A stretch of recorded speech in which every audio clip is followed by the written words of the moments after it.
What's up, guys? Will Witt Live, episode 16. We are back.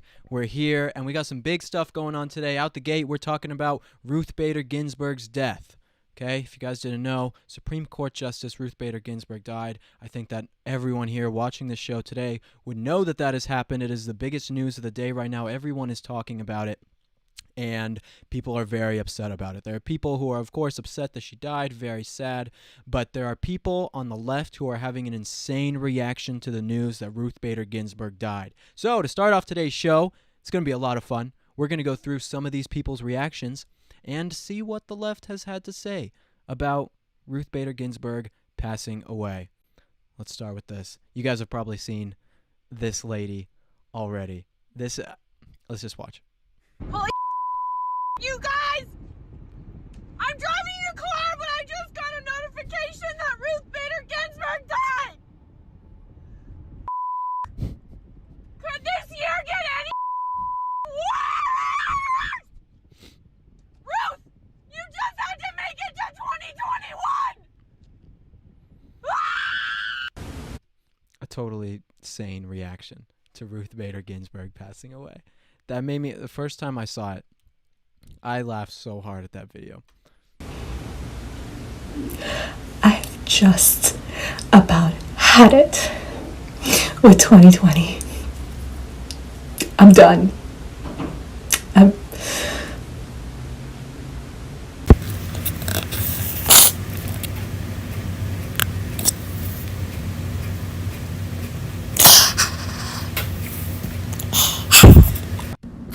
Ruth Bader Ginsburg just died.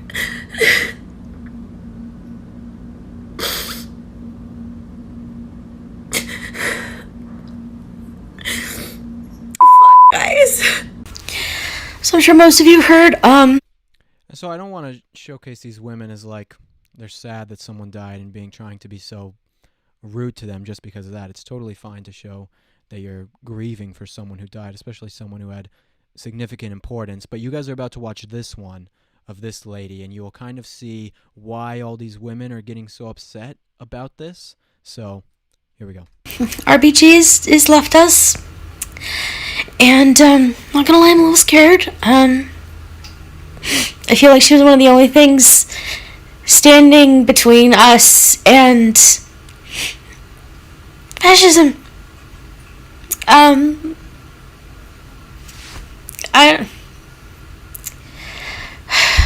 Please vote. Please vote. Please be registered and go vote. I don't want to lose my rights. I don't want to lose my right to health care. I don't want my friends to lose the rights to their marriage. So please go vote. Thank you.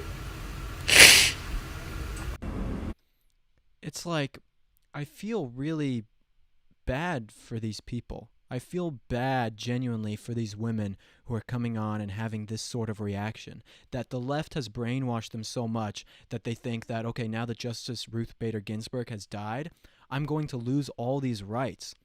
And that so many terrible things are going to happen. I mean, they talk about their bodies, they talk about marriage, all these things. And of course, we as conservatives and we as people who have, any way of thinking these things out know that none of that's going to happen. Of course, women are still going to be able to control their own bodies. Women are still going to be able to get married. Gay people still going to get married. I mean, President Trump is one of the most pro-LGBTQ presidents we've ever had, really, probably the most.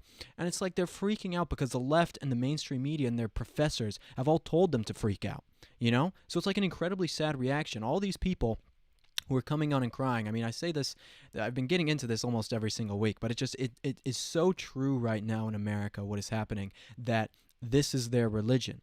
Okay? This is she was an 87-year-old woman who had cancer, and they are basing basically their entire moral code or their hope for the country on this one woman, right? How can they do that fairly and say that this is what our country is going to? I mean, it's so sad that this is the way that these people are acting. And so I wanted to go over some of the facts because everyone's talking about this and they're saying, her last dying wish was, what was it? That she didn't want anyone to be appointed to the position while it was an election year. Sorry, couldn't figure out what to say. Well, it was an election year. She didn't want anyone else to be appointed. And so here's some of the facts about that, just so you guys are aware, so that when you're talking to people about this, you know what's actually going on. There have actually been 25 justices have been nominated for a Supreme Court position during election years, and 21 have them been confirmed. Okay? So that's a lot of people. That's 25 during election years, and 21 of them have actually been confirmed. And so this just goes to show that there's no like constitutional prohibition or precedent that this can't happen in an election year, right? Of course there isn't. And we see this. We saw, I mean, the left comes on in 2016 when Scalia died, and they want to, who's the guy's name? It was Merrick. Merrick, they wanted to push him forward. They tried to get him the nomination while Obama was still president before the next president was coming in, and they tried to push this. But then as soon as there's a conservative president in office, they're totally against it. And they say this is so disrespectful and that you shouldn't be appointing anyone else because it's an election year and it's disrespectful. But the left tried to do the exact same thing, the exact thing that they're trying to push against now during an election year before. So it just goes to show you how hypocritical they are, and that they will do anything. They will lie. They will be hypocritical, and they will shame you so that they can get done what they actually want to get done. And what they want to get done is not what we want for this country. That is out the gate, guys. Let's move into our next topic. Again, if you guys saw last week's episode, we're trying to segment this show better because the marketing team at PragerU wants me to market this show better. Did anyone see last week's show, Taylor? If you're looking at the comments, I'd love to see if any of you guys saw last week's show, because we didn't premiere it live. I edited it, and we had nice cameras, and now I'm back on this webcam. So obviously we're changing things up again. But Taylor's here again. Taylor? Hi, everyone. And we also have a special guest who's about to come over here and join me, Sabrina in Prager Force. Sabrina, come over here. All right, guys, please. First, switch it. First of all, guys, you have to be really nice to Sabrina because she's really nervous to be here. Okay? She's not great at being on camera. There we go. Not a natural like Will Witt. I'm not a natural either. I had to practice a lot to get to be able to do what I do now. And so Sabrina is the head of Prager Force here at PragerU. So what is the Prager Force, Sabrina? So, for those of you that don't know, it's actually where Will Witt got started when he joined PragerU. So, we are the largest digital student and young professionals movement. So, anyone under the age of 35 that's interested in joining a strong conservative digital movement, please reach out, text Prager Force to 64600 and get involved today. We've got some great stuff.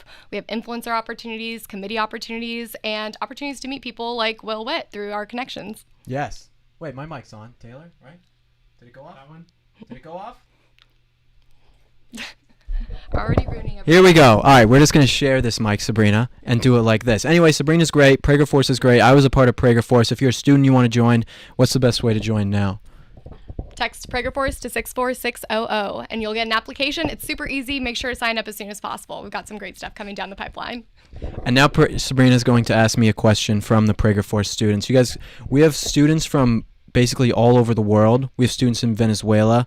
We have students in Africa. Students in where else crazy? We just had one of our Nigerian ones use a ballpoint pen to draw the most incredible photo. He's working on one of Will next, so just keep an eye. Oh yeah, I saw that of Dennis. It was actually very good. Yeah.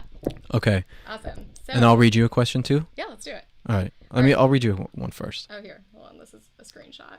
Oh, nice. Okay, so Shlomo wants to know, it would seem to me that your biggest goal would be to change hearts and minds of liberals and sway them to our way of thinking. If so, then why are so many of PragerU videos so condescending and mean to people who don't like you? All you are accomplishing is keeping your supporters and alienating liberals. Can't tell if this is a mean tweet or a question. I know, they're just being mean to me. That's horrible.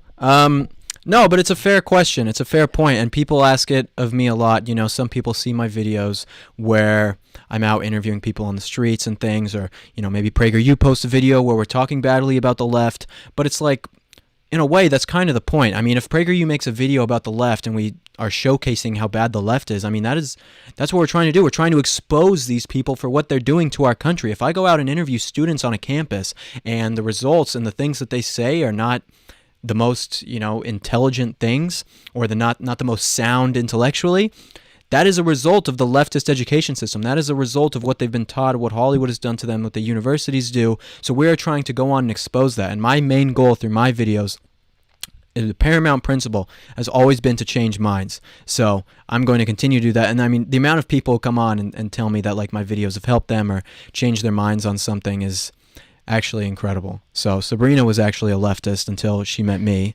And now she's a staunch conservative. She had blue hair and overweight. But Come so far. she's come so far. I know. Or come. Anyway, you know what I mean. I don't know why this other mic isn't working, but now Sabrina's going, or I'm going to ask Sabrina a question. Okay. Let me see this. There's a feed. Okay. Your favorite. Where's the one? Okay, here's a good one. From Ethan Crowder. How old were you when you first became politically active? Yeah, so contrary to what Will just said, I have never been a leftist or had blue hair, thankfully. But yeah, I would say I was raised pretty conservative. So my parents are from Cuba, and they raised us to understand what they fled from and why we should love this country and everything about it. So I got involved in high school, not to brag, but I was president of Youth in Government, which is an awesome organization. And if Prager Force was around, I totally would have been a member. So yeah. When I was in high school, I was not political at all. I was like, I don't know, I was partying and too busy stuffed in lockers and getting swirlies from people like Taylor back in high school. But it was fun, you know. I've gotten my revenge now, so we're all good. But Sabrina, truly, it's been an honor. It's an honor serving Thank with you. you. Yeah, thank you so much. Thank Did you have fun? Yeah, it was great. Everything I thought it'd be and more. Sabrina, Cosmos Live, coming soon. I thought you were about to plug your Instagram, Sabrina. I was like, geez, first time coming on. You guys can find her. Find that. I'm sure many people want Sabrina's Instagram. She's a very, huh? Yeah, you can follow Sabrina on Instagram as long as you sign up for Prager Force. But you have to be a student or a young professional. So, that, you know, Prager Force doesn't guarantee a date with Sabrina. It just guarantees you get an awesome experience being in Prager Force. Okay, I thought that was fun. Sabrina's wonderful. She does great work. Prager Force does great work, and it's a really good time. Okay, let's go into the next segment, which is Clip of the Week. You guys love Clip of the Week, right? Clip of the Week is my favorite time of the week. And today, we're going over Don Lemon, everyone's favorite journalist or news personality. No matter what happens, everybody sticks We're with going to their have to team. blow up the entire system. And you know what we're going to have to do? No, I don't know you about know that. what we're going to, yes, Yeah. what you have to do? You just got to vote. Honestly, from what your closing argument is, you're going to have to get rid of the Electoral College. Because the people, I don't see it. because the minority in this country decides who the judges are and they decide who the president is. But that, you need a is that constitutional fair? amendment to do that. And if Joe Biden wins, Democrats can stack the courts and they can do that amendment and they can get it passed. Well, you that's need a two-thirds danger. vote in the Congress and 3/4 of the state legislatures. They may be able to do that. Maybe. I saw this video, and we had a few contenders for Clip of the Week this week, but I saw this one, and it was funny because we were talking about, I did a reel on Instagram the other day with Taylor, and it was about Black Lives Matter website, how on the BLM website, they took down the page that said that, you know, they want to disband the Western nuclear family and all those kind of demands and things that they had on there. They took it down trying to hide that they're Marxists, when in reality we all know that they're Marxists. We all know that they're a lot of times terrorists in this country, domestic terrorists. But I thought it was so funny that this is like contradicting that in the sense that in that video I was talking about how they're trying to hide their true colors, and here it's like he's coming out and not even scared to say it. I mean, Don Lemon came out and said he literally wants to blow up the entire system. Blow up the entire system. I mean, that blows my mind that he wants to change things like that. And usually, I mean, with these leftists, they're so covert and they try and do this under the table like they've been doing for years in the education system, like the mandates that they've put in for people to learn and things like that. And now it seems like they've just gotten so emboldened and so brave that they can just come on national TV, be one of the biggest personalities out there, and come on and say that they want to blow up the whole system. And when he says blow up the whole system, it seems to me like he's not just talking about the Electoral College, but he's talking about, you know, the way of American life as a whole. When Cuomo brings up the Constitution, I mean, he has no regard for even what the Constitution says or what it means or what it's supposed to protect. He has no idea. He wants to disband it. This is what I say when these people hate America. They hate America. They want to radically transform it. This person, Don Lemon, doesn't look at the Constitution or the Declaration of Independence or anything like that and say, I love this country, I love being here. He looks at it and says, this is something that I don't agree with, that I want to fundamentally change and destroy. That is the goal with the left. The goal with the left is to radically transform and change America. They don't love America. Lots of leftist people, and I'm talking about far leftist people, they'll tell you that they love America. They'll tell you that they love this country and they just want to see it get better. Of course, there are problems in America and things that we can change. Dennis Prager has the great line where he's like, if I have a wife and I say I love my wife, but I want to radically transform her, then I probably don't love my wife all that much, right? It's like ridiculous. You can't radically transform something at the same time loving it. So these people do want to destroy this country. We see this in Antifa. We see this with the riots and the protests, peaceful protests right now in this country, where they are literally trying to destroy it. And they have no regard for anyone else or what the Constitution actually says. They're going to try and go around it and destroy it. Guys, this is coming next week. Or no, this is tomorrow. Or 2 days. 2 days, it is the live premiere of my new documentary that is coming out, Religion of Green. I'm super excited for this. Okay, it's at Calvary Chapel, Chino Hills. If you are in the Southern California area and you want to come and see this, it is going to be this Friday. Doors open 6:30. Be there. It's a free event. It's going to be wonderful. So I really hope that you guys can make it. And then if you're not in Southern California and you want to watch it, you can still watch it. Still watch the movie. It's going to be coming out on Friday. But I wanted to go over with you guys the trailer, and we can watch a trailer together because it'll be fun. Huh? As belief in God and the afterlife declined, people would create new religions. And so that shifted from a belief in God to nature. So nature became sort of the new God. We are in the beginning of a mass extinction. How many years do you think we have left? I would say maybe 300-400. 20 years tops at the most. There's just this assumption that if we have any impact on climate, or if we consume resources, or we put more plastics into the world, then it must be just a total catastrophe. And scientifically, this is just completely unfounded. Fear is such a controlling emotion, and people who have an agenda know that. Every night on the TV news is like a nature hike through the book of Revelation. The world is going to end in 12 years if we don't address climate change. The people that run the New York Times, the politicians, the scientists at the universities, they have constructed this new religion. Hype. Sick. Isn't that cool? I'm so excited for it to come out and for all you guys to see it. I'm honestly really, really pumped. You guys can come to the premiere Friday, September 25th. That's in 2 days in Southern California, Calvary Chapel, Chino Hills at 6:30 p.m. And then you can also watch it on Friday morning. It's going to be coming out. We don't have the exact time yet. It's going to be coming out, but Friday morning, the day of the premiere, you guys are also going to be able to watch it. So I hope all of you guys will, because we've been working on this for months. We did all these interviews and planning all of this, and it's going to be huge, and it's going to change a lot of people's minds, and we just want to showcase what the left is doing to this country. I know I keep kind of saying this today. The focus of today is the left.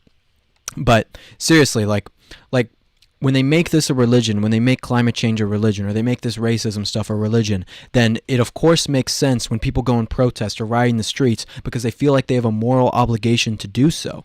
They feel like they are morally obligated because it is a part of their religion. It is a part of their being. And so with this new movie, we are showcasing how the climate change movement has become a religion. So really hope you guys check it out. Would really appreciate it. Also, you'll learn a lot, I'm sure. It's really good. Okay? So some are saying it's the best film of the year. Okay? At least I'm saying that.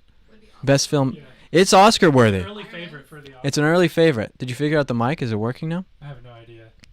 I don't know either. I don't think it's coming up. Taylor's mic is broken today. So, maybe that worked. I don't know. Okay. This is from Campus Reform.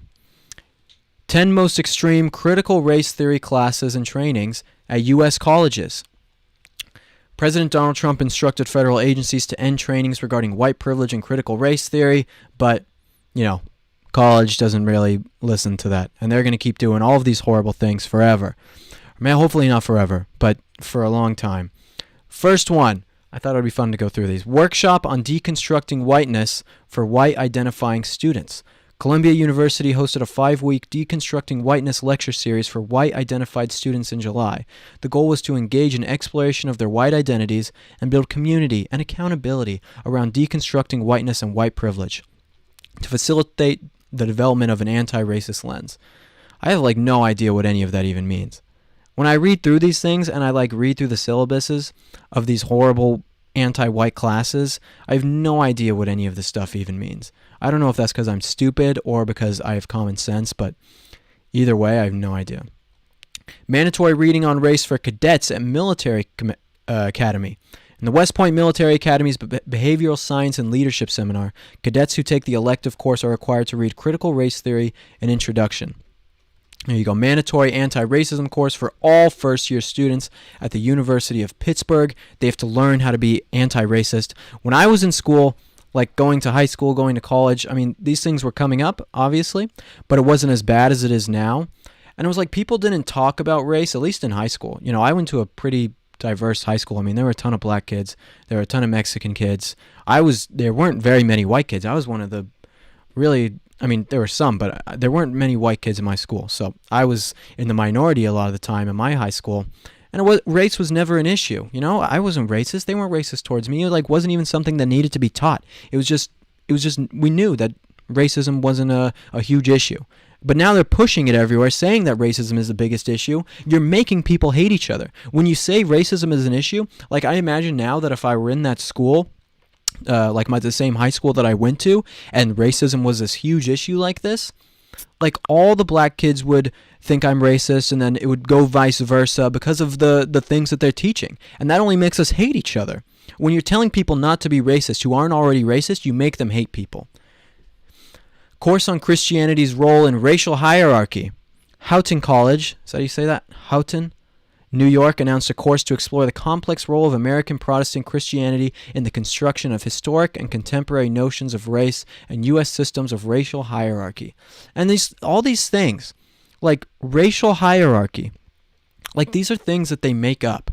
No one has said racial hierarchy before the year 2016. And now there are all these different buzzwords and things, and all these stupid terms that they have to just shame people who have a difference of opinion.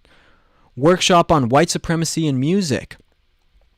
There's a course on whiteness and violence. A University of Arizona course is set to explore the various sources of white power and privilege. 6 sessions are designed for people who are interested in unpacking the ways we are constantly bombarded with messages that uphold white superiority and racial hierarchy, there it is again, and how racial violence works in conjunction with other forms of structural racism. And these courses on whiteness and stuff, I know because I was in these courses, they aren't just about whiteness, they're about conservatives, and they're about Christians as well at the same time.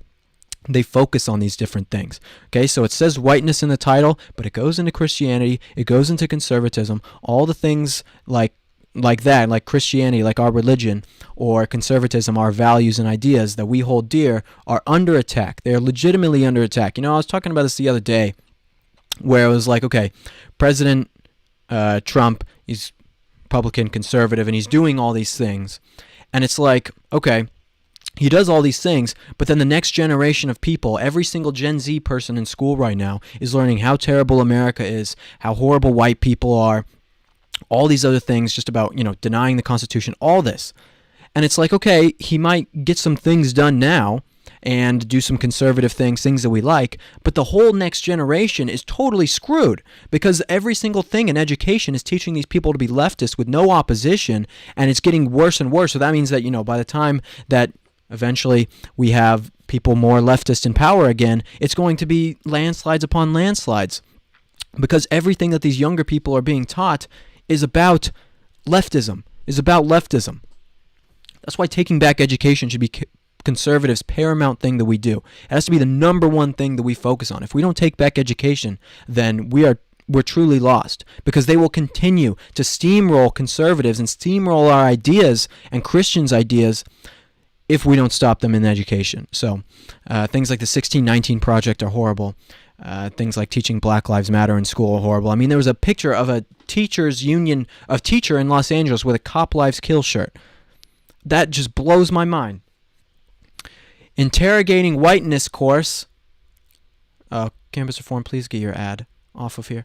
In this 3-credit course at American University in Washington, D.C., students will develop strategies for anti-racist engagements. Students will examine the social, legal, and media constructions of white racial identities in relation to issues of racial justice. Basically just anti-white people. Course on racial capitalism. Just buzzwords. They take race and then capitalism, just tack it on. It's like you can just take race and then put anything onto it, and you'll create like some new leftist thing. It was like that thing with dogs that we did the other day. Yeah. Remember? Yeah. The if you're white, you shouldn't own a dog because it's racist. How stupid is that? How stupid is that? If you shouldn't own dogs, I had to give away both my dogs last week, so I wasn't racist anymore. But racial capitalism focuses on cultural politics, political geographies, and historical development of racial capitalism. So it's basically like white people in capitalism are racist, and their white capitalism is ruining black people's lives, basically. White supremacy in the age of Trump course. I'm sure that one goes into a lot of great stuff and teaches people exactly the truth, and there's no narrative or agenda. Is God a white supremacist? Is the last one. Is God a white supremacist? This 1-credit course at Swarthmore College in Swarthmore, Pennsylvania, will address religious theories justifying racial domination. In particular, the class will highlight and discuss practices foundational to the process of whiteness making. Whiteness making. I've never heard that before either. It's like all these things that I've never heard about before. But they're calling God a white supremacist. How is God a white supremacist? It makes absolutely no sense. But this is what I just want everyone to be seeing this and know that this is what's happening at your universities, or what is happening at your children's universities, or if you're someone who's thinking of going to university, this is what is happening there. So to be prepared. Be prepared that these things are going on there, and join Prager Force if you're not. Sabrina's still here listening in. She's very happy about it. Making sure I plug it. Taylor, were there any questions that you put down below today? Yeah, we've got a couple. Okay. All right, let's go through a couple questions today. I'm excited. Super chat from We Smoke Bitcoins. What a name. Yeah, smoking those coins. I'm more of a Ethereum smoker myself, you know. Oh, no. But keep up the great work, Will. Thank you. I really appreciate that, and I appreciate the donation, We Smoke Bitcoins. Thank you so much. Asher said, will you be at the Religion of Green premiere? I will be at the Religion of Green premiere. So will Sabrina. And you can come and meet me. There will be a meet and greet there, taking pictures, all that kind of stuff. Hear me speak. So we're premiering the movie. I'm also speaking before it, and then we're doing a Q&A afterwards. So it's going to be a great time. It's going to be really cool, and it's going to be a lot of awesome people. Wyatt Palam said, do you believe in the concept of whiteness? I'll ask that again. Wyatt Palam said, do you believe in the concept of whiteness? Yeah. I mean, I guess so. I'm white. Taylor's white. Sabrina pretends she's not white, but she's white. She's white. We're white. I mean, the concept of whiteness is real, unless you're talking about like does it mean anything? Does it mean anything to be white about you beyond the fact that it's your skin color? No, I don't think so. I mean, it's like if you're born in America, like that's what defines you a lot more than your skin color. You know, you have a privilege being born in America, American privilege, but just because you're white doesn't mean you inherently have things that other races don't. It's a stupid and actually racist idea. When you're coming on and saying that I have a certain thing about me just because of the color of my skin, that's racist. That's what racism is. Skippy Goodtwin said, Will likes making fun of those with metabolic issues. What is that? What is metabolic? Is it like digestion? Did I just make myself sound really stupid? Yeah, I mean, I think he was referencing like when you made fun of, or when you were responding to the crazy people who were reacting to the videos. Oh, yeah, they have blue hair and overweight and that kind of thing. So that person is calling them fat. I didn't call them fat. Yeah. I would never shame someone for their body. If they lived to the age of 50, that's their choice. Their body, their choice. You know, you can shove your face full of McDonald's every day if you like. It's not, you know, it's your prerogative. But, you know, you do your thing. Freedom, baby. That's freedom, baby. God bless America, getting fat and dying. Uncle Ben. You can use as much Uncle Ben's rice. Yeah, you can have as much Ben's rice. Yeah. No more Uncle Ben's rice. Now it's just Ben's. So I'm no longer supporting Uncle Ben's rice. Sick Banana said, bro, Sick Banana said, bro, I got this dilemma where I want to have a good job and be educated, but I don't want to go to college with the type of propaganda they're saying. Any pointers? I need it. Yeah. I mean, I have a good job and I dropped out of college. So, but obviously not everyone's going to do what I do, be, a political commentator and do this kind of stuff and live in LA. But there are plenty of jobs out there that you can have great jobs without getting a university education. And there are also still some universities out there that are good for education. Somewhere like Colorado Christian University, Hillsdale College. If you're really concerned about, keeping your values, then I would go to one of those places. But let me tell you, excuse me, my 2 cents on this is conservatives can't be babies about this, okay? We can't sit around and cry and say, oh, the universities are so liberal, they're so left, what are we going to do? It's so hard for us. It's like go into the university and stand up for what you believe in. If you have these values, then go in there and get an education and stand up for what you believe in while you're at that campus, okay? Like, go and say what you believe in that political science course, in that sociology course, that English course. No one else is going to say anything. You be that person to go say anything. Do you want to see all the universities get worse?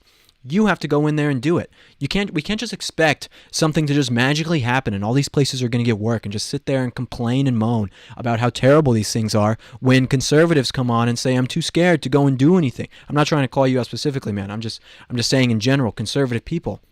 And they're so scared or they want to get away from the education. It's like, go in there and try and change it from the inside if you really believe something. I mean, that's what I did. When I was in college and going to these courses, I raised my hand every single day in these courses and said what I actually believed and said what the truth was. And my teacher hated me for it. My teacher and my classmates would berate me every single time I was in that class. And I loved it.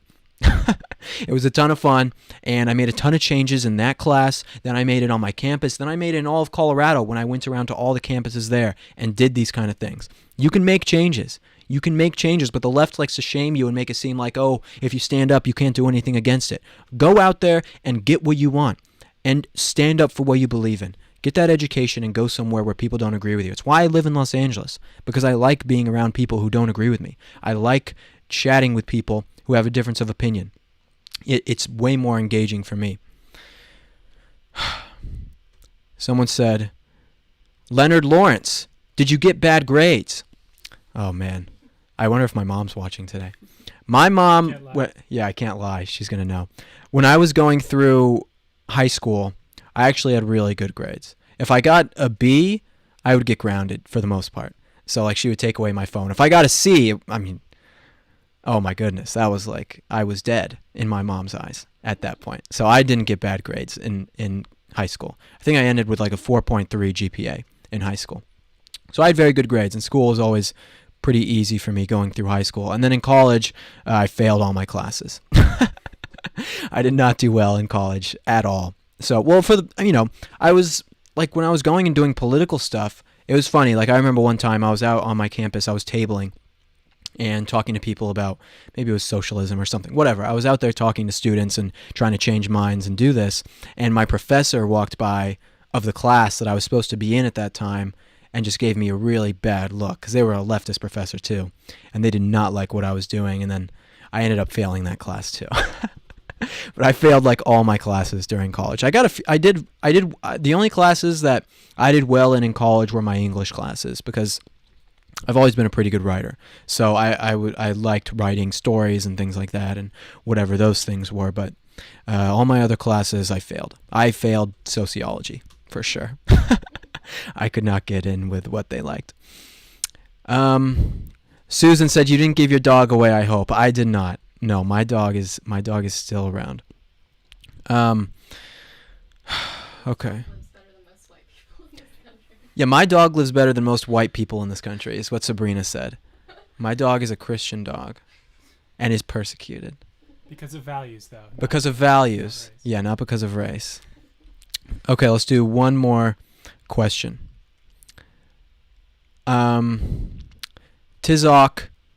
Sagayuitha Sorry, I butchered your name. Tizok Sagiawatha. It's a great name. Is that like Aztec? It's a pretty sweet name. Yeah, it is a sweet name. I want to name my kid. I mean, I have a lot of names that I would like to name my kid. Azula, for a woman. You like that name? What does that just mean? Like blue girl? No. It's from Azul Spanish, it's from blue Avatar. Okay. It's from Avatar, The Last Airbender. Yeah. No, it's very cool. Anyway, what was this Arwen. question? Arwen, yeah, from Lord of the Rings. Name my daughter Arwen. I'm sure she'll do karate going through college, and she will be very based. All right, what was the question? What was my Eagle Scout project? My Eagle Scout project was there was a animal shelter, and I went and basically did re-landscaping for it, put in all new plants and irrigation system because it was all run down, and put in new fencing and things to help this nonprofit animal shelter. And that was a lot of fun. If you guys don't know what an Eagle project is, when you're becoming an Eagle, you have to do a project, a volunteer service project. When you're becoming an eagle. When you become as you transform. When you're becoming an eagle and your wings are growing, you have to do an Eagle Scout project, and you have to plan it all yourself. You have to fundraise. You have to get the volunteers, everything for the project. So it's like a great lesson in like all these sorts of things, tenacity and responsibility and patience. Like it was an amazing experience for me. That was my project though. And guys, that's where we're gonna wrap it up today. I appreciate you guys tuning in. If you did, I really appreciate all of you guys checking out my new movie coming out on Friday, The Religion of Green, and Sabrina says hi, and so does Taylor, because I'm not sure if their mic is working now, but they're very excited about being here today. So anyway, guys, remember, go on Apple Podcasts, rate this podcast 5 stars, leave it a nice little comment. I read all of those. Share this video with your friends, and we'll see you guys next week at 4 p.m. PST, 7 p.m. Eastern. Peace, guys.